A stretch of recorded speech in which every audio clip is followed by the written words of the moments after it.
Hey, how's it going, AP Stats? Chapter 6, Scatter Plots, Association, and Correlation. This is the first chapter of Unit 2. Unit 2 will consist of Chapter 6, 7, 8, and 9. And what we're going to be dealing with is an association between two quantitative variables.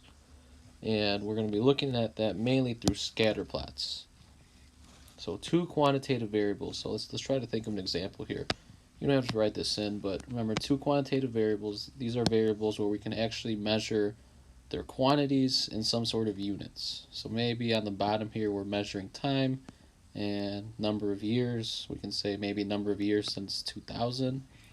Maybe up here this represents, I don't know, let's say people with iPhones.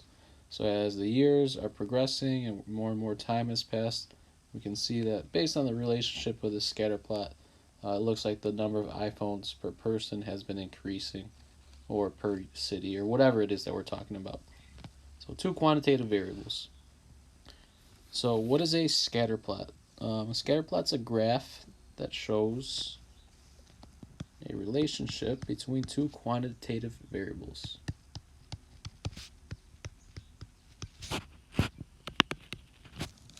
So a graph that shows the relationship between two quantitative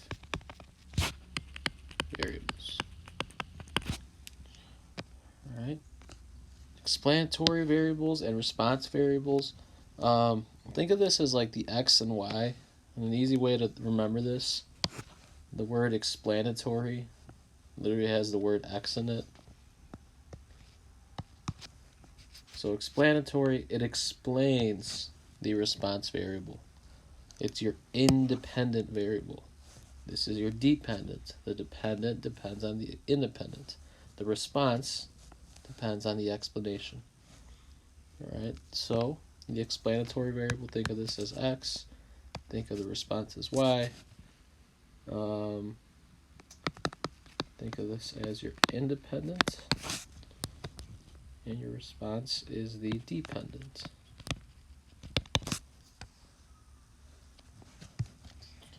All right, before we actually get into the scatter plots and looking at scatter plots and creating them ourselves, we want to be able to describe them. So similar to our graphs that we dealt with in Unit 1 where we described the shape, center, spread, with these we want to describe some similar features.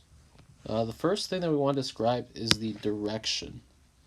So when we're describing the direction, think of this as like, in general, are we increasing or decreasing? So if I kind of just drew a line of best fit, a line that kind of best represents this data, like right about there, we can see here that in general it's increasing. So I can say that this is it has a positive direction.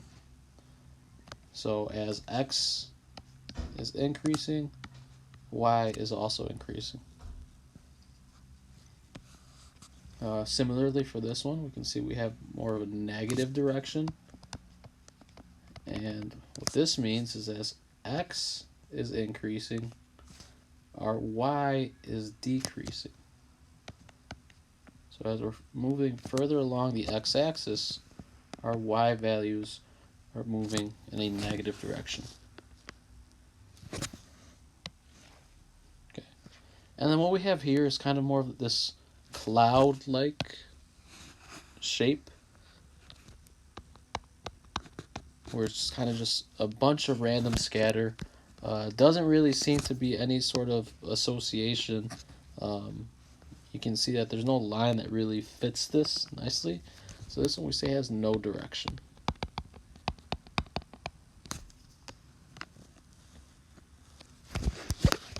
Alright, so that is the direction. The form, you can think of this as more as like almost shape. So what we have here, and this is mainly the type that we want to be dealing with, we have a linear form. These are going to be basically the main ones that we want this unit. We want relationships that form sort of a linear association, a linear form. These we can actually use statistics to help us model situations. Over here, this one is a little more curved, and we'll talk more about this in the future, but in this course we will not be dealing with curved associations. You can still run statistical regression models on curved associations, but it's much more difficult and a lot more factors to consider. For our course, we want to be dealing with scatter plots that have linear form. And this one on the right over here is a little more obvious. It's more parabolic. I know you remember that word. Your y equals x squareds. Alright, so again, these two we don't like in this course, even though some data will follow this pattern. In this course, we want to be dealing mainly with linear forms. Alright, so we want to describe these scatter plots using direction, form, and then also strength. So when I say strength, how strong is the linear relationship? So really, let's just say, like, how close to forming a line is the data? So, like, looking at this first one, if I drew a line there, we can see that these data points, they're all pretty close to the line. Like, they're not too far off. And they all form what looks like a linear form, and it is a positive linear form. So this one I can just say is pretty strong.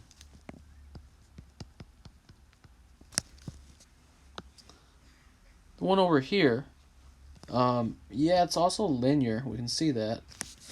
But these points are not as close to the line as the previous one. So this one, it's still linear. It's negative. But is it that strong? I wouldn't say this is strong. I would say this is like moderately strong.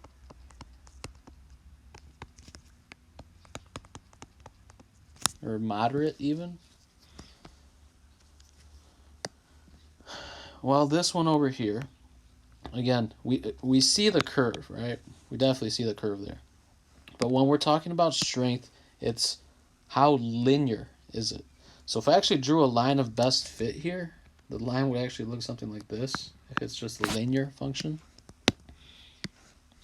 So how strong is this in terms of linear? It's not at all. We can say it's not strong, or it's just weak. So it's a weak model. All right. Unusual features. I don't know if you guys can hear those little kids outside yelling. If you can, I apologize.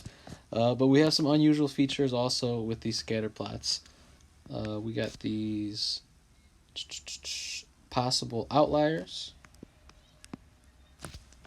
So here we can say this is a potential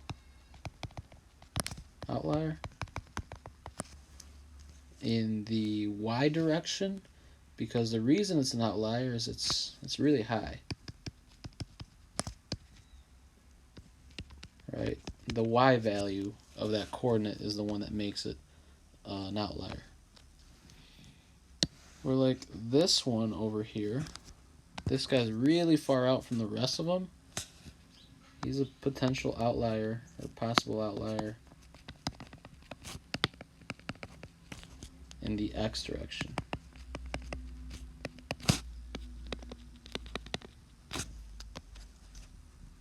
Because he's really far out to the right.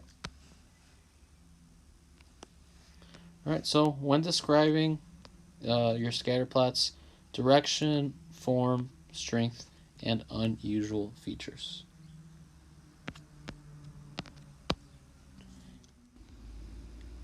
Here's a little check for your understanding. We got this scatter plot.